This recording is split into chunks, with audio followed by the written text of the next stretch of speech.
Hello. So hi, I'm Nicolas Gregoire, and I will talk about the security and security of processing XML content. So I first have a quick introduction. I have been working in information security for more than 12 years. I own my own company since 2 years.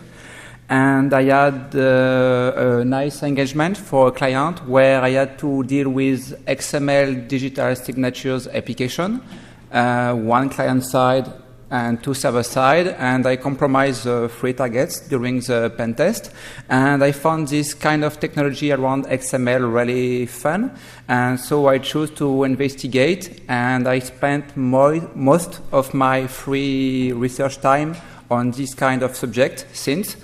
And so I have now something like 20 vulnerabilities related to XML processing in a lot of softwares. So you can find a lot of CMS like .NET Nuke or SharePoint or Liferay, and some very specific features like XML-sec for digital signatures. And that's the table of content. So I will first introduce XML technologies in order to help everybody to grasp the following parts. Then I will speak about encapsulation, which is the fact of hiding interesting data inside XML document, here in order to evade antivirus protection. Then I will speak about some denial of service attacks used in order to detect in black box mode which kind of processing is done. And then we have 2 parts related to exploitation of XML external entity vulnerabilities and XSLT vulnerabilities.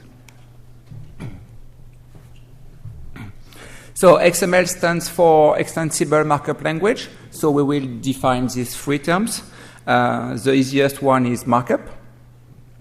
So everybody know HTML. So it's similar. You have lower than and greater than tags. This form tags. And that's a very basic description of a book in XML format. So it's a very basic markup with attribute and things like that.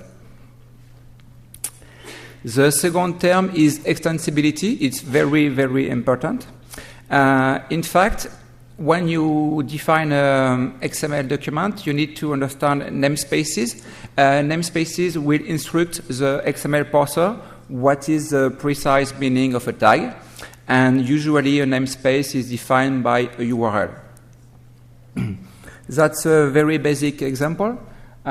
It's something like a HTML document with 2 namespaces. This is the default one, and this is the full one. The default one is mapped to the URL, the official URL of XHTML, and the full one is linked to something private. And when a browser will interpret this kind of content, only the word will be underscored because the browser has no idea of what means the U tag in the full namespace, so it didn't act on it, but it knows the U tag in the XHTML namespace, so it underscores this part of the text. So it's very basic example. The main use of namespaces is to avoid ambiguities. For example, if you met a font tag in a document, you need to know if it's related to the SVG specification, to the XHTML specification, or to some very obscure Oracle configuration file. But from a hacker perspective, the interesting feature is this one. You will use namespaces to trigger some very specific functionality which are useful to you. So the first one, this namespace is used to call PHP code from XSLT. The second one is used to create file on the local hard drive in WebKit, for example. And the third one is Java to XSLT gateway in Xalan J. Just to complete, these 3 namespaces are used in exploit I published last year. The last term is language, meaning that XML is not data only. You could have some data, of course, but you can also have some code in XSLT form, which is still valid XML. You can have some grammar, which will describe the document. This is the document type definition. It's still a valid XML. And you have some processing instruction, something similar to the PHP one, which will instruct the XML parser to do this kind of processing or, on the document. So I let you read a little bit. No, I kill. So this is a medium complex XML file. The interesting part, the first line, the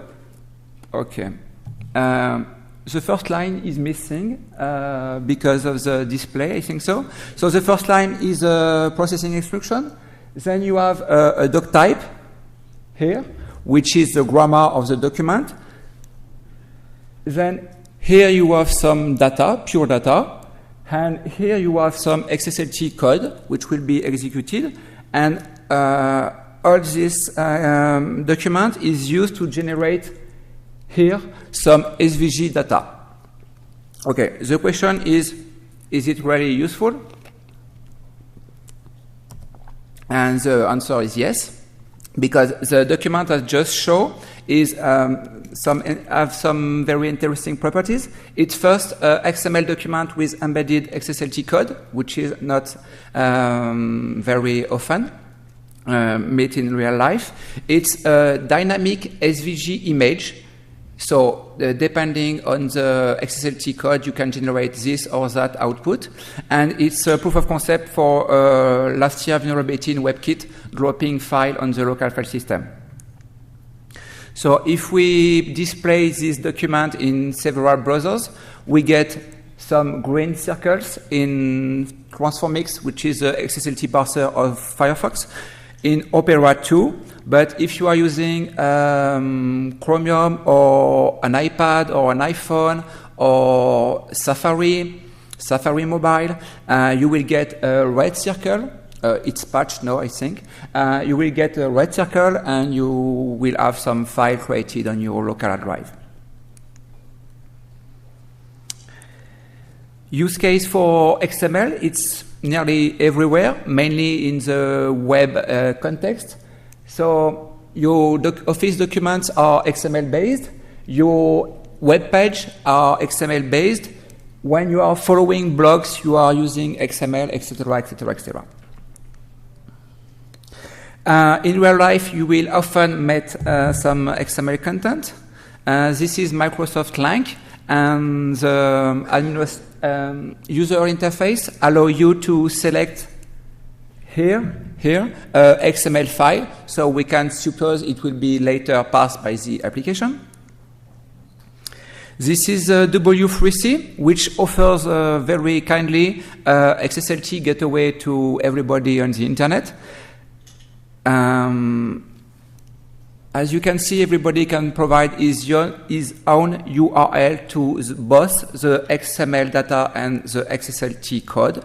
So it's probably just a remote shell on the W3C servers, but I didn't check in details. And so we are in France, so everybody know Chronopost. For strangers, foreigners, it's a French shipping service. And if you are using the professional version, you get some tracking by emails, and you get this kind of links in the email. And if we zoom, we have 2 parameters, which are XML URL and here XSL URL. So exactly similar to the W3C application. The fun part is that this servlet and these parameters are exactly the same that in the sample application published with Xalang. So I hope Chronopost is not using the sample application on their production network because it's very, very, very easy to compromise. but I didn't check. So if somebody is working for Chronopost, we can chat later. And this is a very stupid Google doc, which is in URL, XSL URL equal HTTP. And, excuse me. So you have some ASPX technology, you have some XQuery, you have this is some Java and some PHP. So there is no discrimination. Everybody is using XML and XSLT. Okay. For people working on consulting or penetration testing, you need to have somewhat like a methodology. And here's some question we need to wonder when auditing XML-enabled application. First, it's always the same problem. How can I provide some XML content to the application? Which interfaces are available? Second question, if I can provide some XML content, is it processed by the application? It's very important to answer. For example, if you upload a SVG file, which is XML, to any Wikimedia application, you have an automatic conversion to PNG. So it's very hard to know that if you are only working in a black box mode and you just upload a file and you are triggering a processing server side. So it's interesting to notice. If you find some processing, you need to know who is doing the processing and where. It could be client side or server side. In some B2B context, you have some gateways doing automatic translation between versions of the protocol. So client servers, and gateways. And a very classic example, if you are reading blog feeds, are you reading the feed locally on your own machine using your browser or dedicated software? Or are you doing the processing on the server side, for example, using RSS feed integrated to your Google homepage? So it's an interesting question. And then you need to edit specifically the processing point you identified before. So there is a bunch of questions to ask about data, grammar, and code.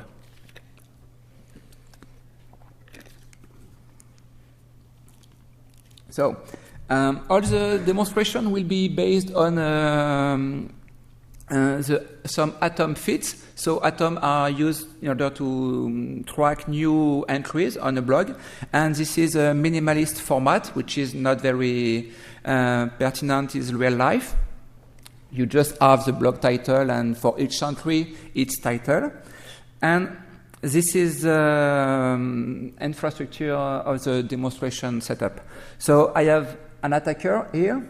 I have some web servers providing some Atom data. It's the blog you are reading.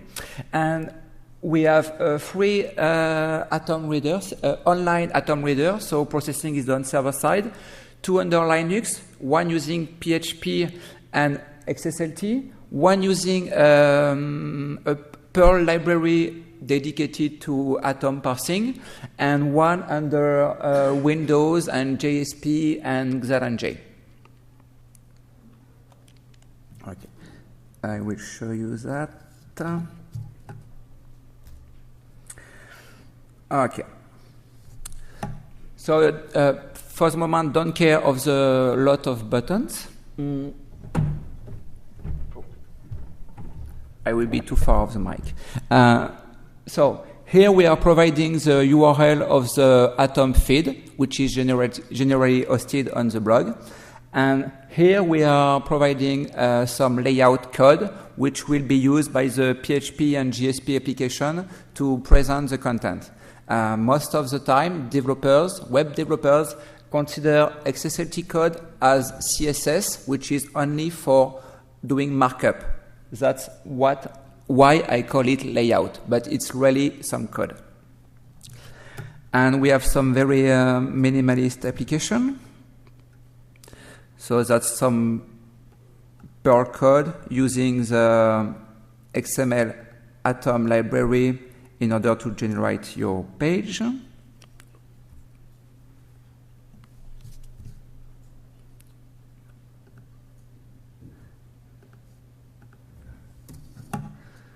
Oh. I have a problem. I can't access all my layout. Okay, better. So very minimalist Perl code. It's 20 lines. It's shorter in PHP. I just load the data, load the layout, and process them. And it's very similar in JSP. I get the two parameters. I set up the transformer, and I execute it. Okay. This is a copy of the atom feed of the US cert. It's a local one, but it don't change anything. And this is XSLT layout code who will print the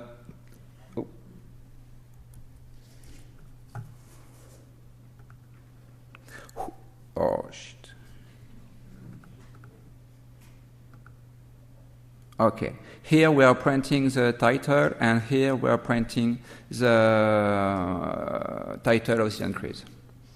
And so if we execute them, we have a very nice atom reader, online atom reader. Okay, so that's the number of the entry, that's the size of the entry, and that's the title of the entry. That's the Perl one, the PHP one, and the JSP. Okay. So, first, encapsulation. XDP is a file format defined by Adobe, which is used to... It's described as an XML-based companion to PDF. I don't know what does it mean. But this is a screenshot of the Wikipedia page. And the interesting part is here. XDP is a container for PDF and XFA, and it can also be contained in PDF. So everybody sees the tricks. You can play something like Russian dolls, putting PDF inside XDP, inside PDF, inside XDP, and try to crash something or evade something. Here we will try to evade antivirus solutions. This file is a PDF generated by Metasploit using 2 years old vulnerability. And here we have 8 out of 9 antivirus detecting it. And here 27 out of 43. So we will use some kind of magic, like 10 lines of Ruby. In fact, the red part is the container, the XDP container. Your malicious PDF is here. You are base64 encoding it. You put the result here, and you get a malicious XDP file. You submit it back to antivirus solution, and you get 0 and 0. So you have full evasion of any antivirus solution available. This is out since the beginning of last year, and it seems antivirus don't care. For the record, it's in the Metasploit crank since last month, so you can already play with it.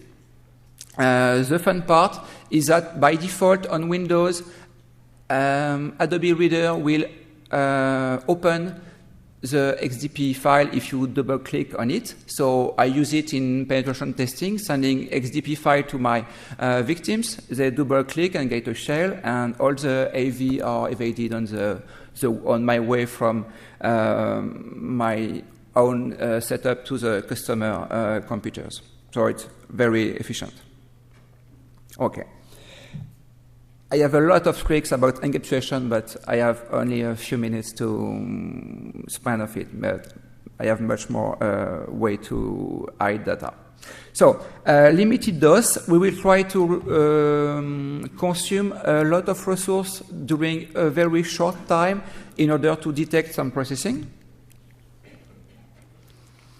For example, if I upload my SVG image to Wikimedia, I described previously, is the DTD, the grammar part of the document, passed by the application? That's a good question. How can we answer that?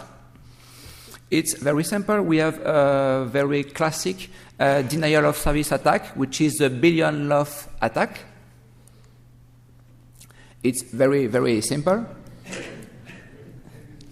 It's not the fun part. So we have a variable which is lol. Its value is lol space, or just lol here. Then lol1 is 10 times lol, lol2 is 10 times lol1, blah, blah, blah, blah, blah, blah, blah, blah, blah, up to lol9, okay? And when I call lol9, the parser will try to find its value and dereference all this stuff.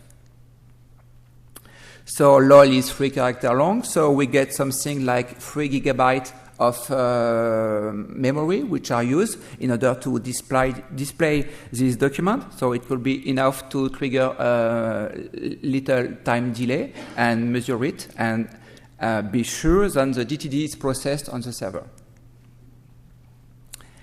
Okay, exactly the same problem, but now we have a XML digital signature solution provided, for example, by your own governments for changing your passport or things like that. And you want to know if they are using XSLT. So we will use XSL number, which is by default in the XSLT specification. It's used to convert one number to another format. Here the number we want to convert is 1337. I wonder why. And the format we want to get the output is I, which is Roman numerals. Okay, everybody see what is Roman numerals? Is something like that. Okay? So converting 1337 in Roman gives that. The interesting part is that M here is the largest unit in Roman numerals. So if I go upper, I can't use user units. I need to use M. So the attack is very simple. I will provide a very large value here, and I will get 1 gigabyte of M. So it's exactly the same problem that with XML. So now I can identify if my government is using secure or not XSLT, XML DSIG gateways.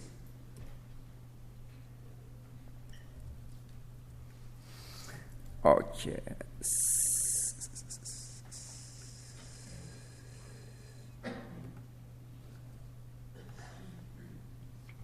So here I only use lol6 because I don't want to crash the computer I'm currently using.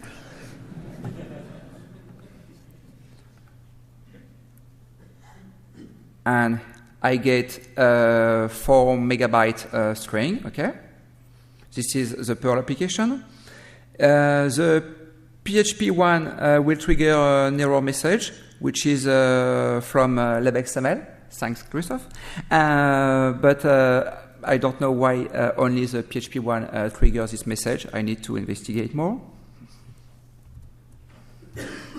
And GSP, of course, is working too, so usually. Yes.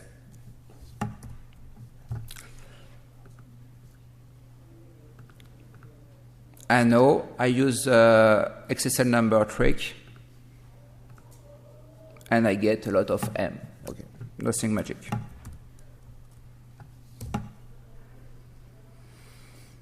Okay.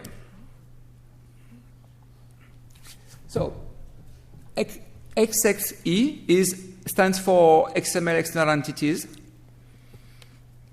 It's the very, very, very, very common XML vulnerability. If you are looking to something processing XML, first try this one.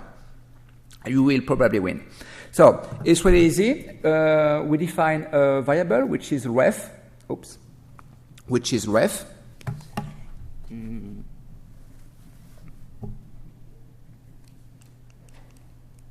Okay. So we define ref. We say that the value of ref is the content of the file we provide as a parameter. And when we call here, we difference the ref variable, we get the content of the file. It's as stupid as that.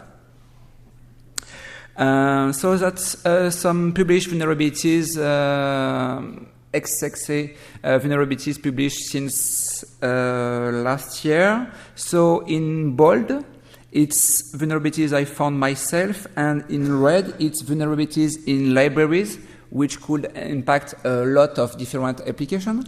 And so you can have some very funny things. For example, this is used, if you went to Hack in the Box, it was the DTMF talk. Oops. DTMF talk was using this tool. It's vulnerable. This is used in a lot of applications. And this is the Red Hat virtualization tool. And it's vulnerable too, so you can grab the configuration file, for example. Okay, impact. Most of people see XXC vulnerabilities like reading ASCII files or UTF-8 files and doing SSRF, which is SSRF, which is generating some hit on the internal network. Depending on the context, you can, for example, steal NTLM hashes under Windows. You can list the content of directories under Java, which is very useful if you don't know your target. And you have some very specific cases when you can read binary files, get some information from internal LDAP servers, execute commands, and similar tricks. So, in fact, it depends. It depends of the parser, it depends on the underlying operating system, it depends of the programming language of the XML parser. Every parser in Java shares some common features, and it depends of the application features itself. So, for example, the file URL handler, everybody knows it. Under Java, you can trigger some remote connection and steal hashes. Under Unix, you can access the proc file system and get system information. And under Java, you can do some directory listing, as already said. Okay, PHP. PHP is already very funny for attackers. So we have the HTTP handler, which is useful in order to grab banners. So this is SSH and the VNC banners. You only need to have the PHP message, error message displayed. Okay, this one is excellent. It's some filters which you will instruct the PHP parser to apply some parsing, some conversion to the source document before giving data to your own code. So this means if you are using this kind of URL, you will tell to the PHP interpreter that you want to read /proc/self/cmd line after base64 encoding. I don't know what is the real use case, but I have found one. In fact, this allows to read any binary file which is local to the servers, convert to base64, which is legal ASCII, and then read the output from your XXC vulnerability. This one is very cool too. It's not by default on PHP, but sometimes if the module is installed, you can provide a user, a password, and a URL, and access, if the credentials are valid, any file on this remote machine. So, if you suppose you are on an Oracle database, you know which username and password try. Okay, demo.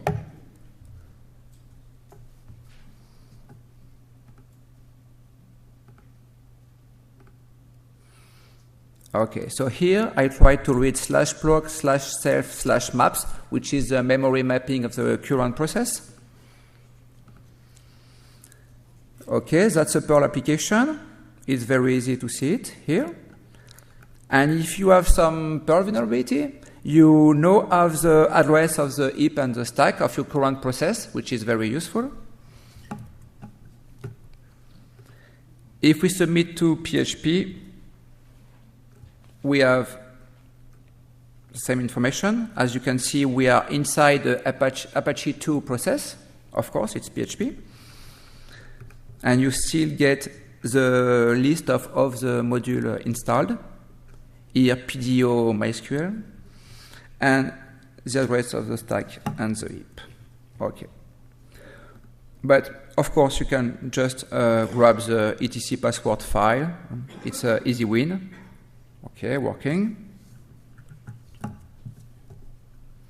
And it works on Windows too, so nobody is jealous. Okay, but that's easy. So, filters. I will read this file and apply ROT13 encoding. I will read this one here and apply base64 encoding. So let's go. Oh, it works. So, somebody recognize this file? Okay, so that's a Ubuntu server. And this is base64. Yeah. Okay, the interesting part here is here. You have Apache 2 null byte, -k null byte, start. So it's impossible to read this file if you are not doing some encoding, because the null byte will be rejected by your XML parser, and you will have an error, but not the content of the file. So this base64 trick is very useful to grab, binaries, zip archives, and everything you need.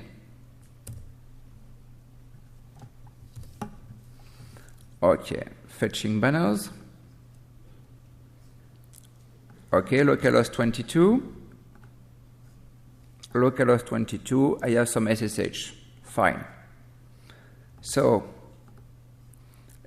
if I have a SSH, I will try a root password and something very easy, and try to read the etc shadow file.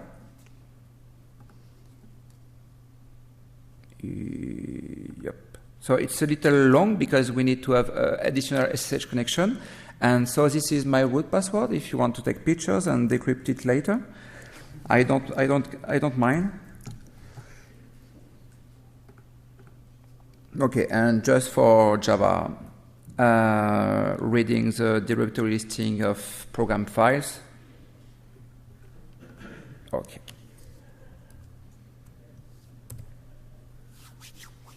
This was XXC.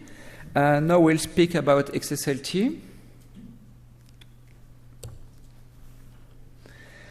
Very, very quick introduction to XSLT. If you want more, you just need to grab my slide of last year. XSLT is a functional language defined by the W3C. It's more than 10 years old, and it's used to transform XML to anything else. It could be to XML, just to extract some data, conversion to PDF, SVG, whatever. It's Turing complete, like PostScript, and it's used in a lot of contexts. For example, when you are converting documents in OpenOffice, it's done using XSLT, from OpenOffice to Microsoft Word, for example. Okay, so that's a list of XSLT engines. In green, it's I didn't find any vulnerability. In blue, it's safe by default, but you can easily get code execution if you can modify the configuration. So if the administrator modifies the configuration, and in it's red, it's either design or implementation vulnerabilities. So that's the introduction. Fuzzing. I spent a few weeks doing some XSLT fuzzing. Very, very, very stupid fuzzing. I get some XSLT engines that, okay, I will come later. Some XSLT engines. Some input files that I found using Google or Bing. A diversifier in order to generate a modified file, and some very basic monitoring.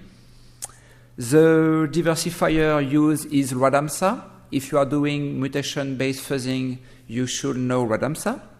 It's very, very, very, very efficient. And monitoring was using background and address sanitizer if I can recompile the code. Okay, like any fuzzing session, the only question is, do you get results? Yes. So that's my problem is that a lot of patches are pending, and so I can't give a lot of details. But this one is public.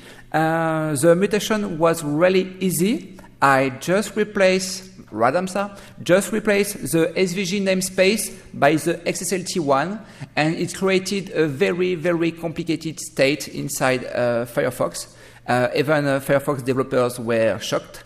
So we don't know if it's exploitable, but like nobody understands the bug, they choose to say it could be exploitable. Okay, so that's for Oracle. FP is frame pointer, so the frame pointer is under control of the attacker. It's very good news. This is the way to trigger the XML parser of Oracle. So using that, you just need to insert your fuzzing point. That's your fuzzing point, and everything after is really easy. So that's Adobe 9 under Linux. I have some vulnerability for Reader 10 under Windows too, so everybody is impacted, and much more.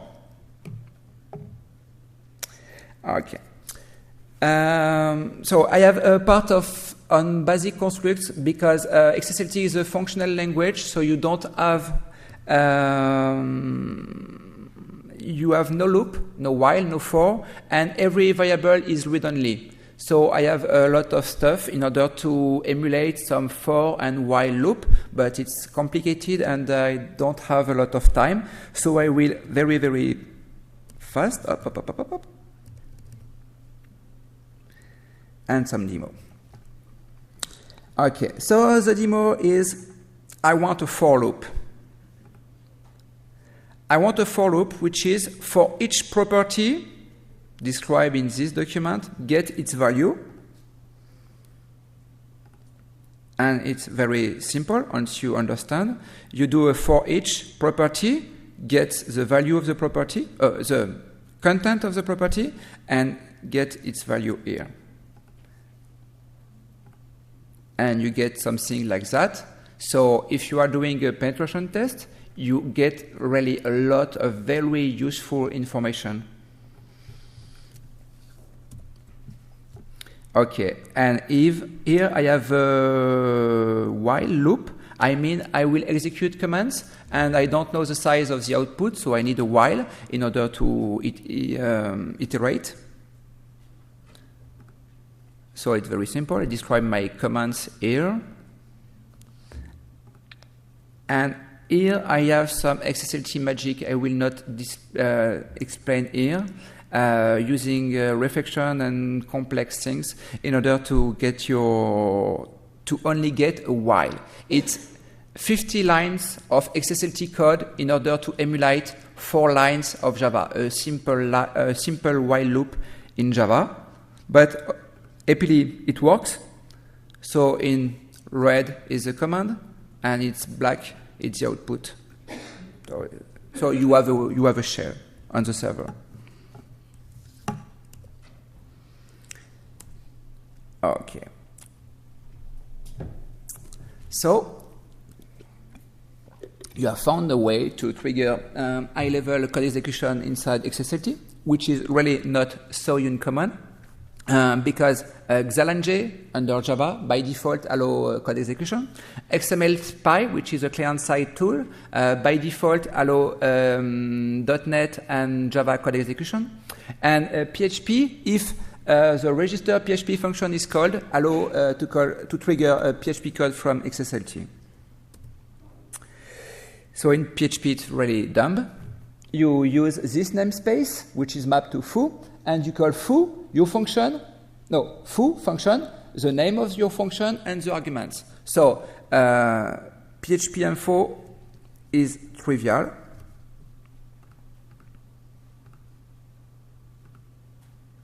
Okay, so that's the code to execute some PHP info from XSLT, and of course, it works. Okay. The hard part is that require, include, and eval are not functions in PHP. It's something like constructs, I believe. So I learned something.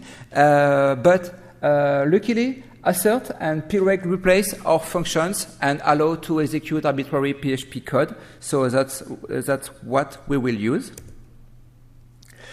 Java. At Berlin Side last year, I publicly says that it seems possible to get a Java shell via XSLT because of threading and things like that. And I received a tweet saying you are wrong. Okay, welcome. And the guy gave me a demo, and it was very epic. A true reverse shell using Java and XSLT. I was working on it for something like 3 weeks, and this guy just solved my problem with one tweet. Okay, but this guy is a very hardcore Java exploiter, and he's using, he creates Java payload. So you need to check it if you are in Java stuff. And the fun part is that it can produce exploit in XLNJ format, which is XSLT. So I did a little Ruby coding, and I providing to Metasploit a module, which is not in the trunk for the moment, but you have the ticket number, so you can grab from the ticket. And it's easy way to get Meterpreter shell from PHP or Java context. Oops, excuse me.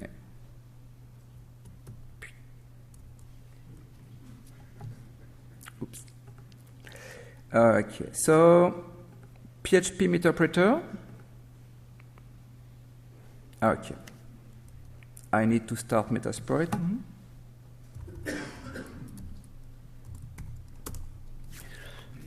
Okay, so Metasploit will need something like 10 seconds to start. So I will show you the configuration. I will use an exploit here. I will do 2 setup, one for PHP, okay, which is target 0, and one for Java, which is target 1, on different ports on my machine. And here I need to wait for Metasploit.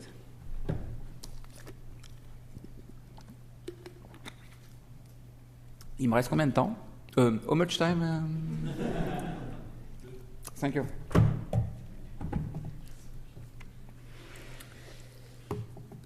Okay, so not cheating. I have 2 jobs running and no sessions. So this is my PHP exploit. I just call a preg replace here using my malicious code here, and my malicious code is eval base 64 decode blah blah blah blah blah blah blah blah blah blah. Okay, and it works. I get my Meterpreter shell. I will scroll here. Okay. And now Java. So this is a lot more complex because we need to use reflection. I don't know if you see what is reflection in Java. We will use some static object to find the reference to the class and the function we want to use. So this is not my code. This is me42 code, which is the author of Java payload. And the only thing I do is providing that. Submit to JSP. And okay, I get session 2.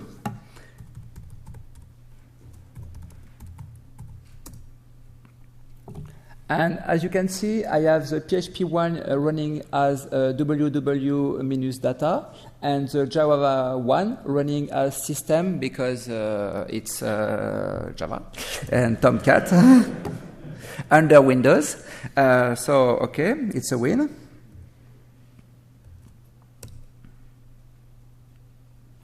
And that's all. So I have a brief conclusion, which is very basic. XML is everywhere.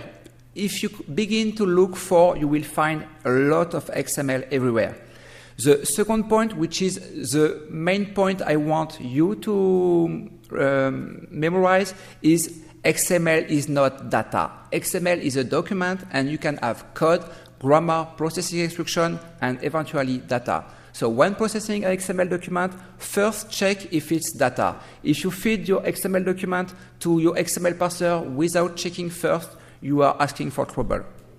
So the offensive side is progressing quickly. As you can see, we have tools. We have tools in Metasploit now. And the very sad part is that DTD and XSLT attacks are known for more than 10 years. You have some public posts on BugTrack dating from something like 2K1 or 2K, and I still find this kind of vulnerability everywhere. So it's very sad. So I hope everybody will join and find a lot of XML vulnerabilities and make vendors react. Thank you. And if you have any question, it's now. And that's the URL of wiki, where I put every technical information I have on the subject, which can be public. And I'm a little late for the moment, but I will put a lot of content this summer on it. Any question?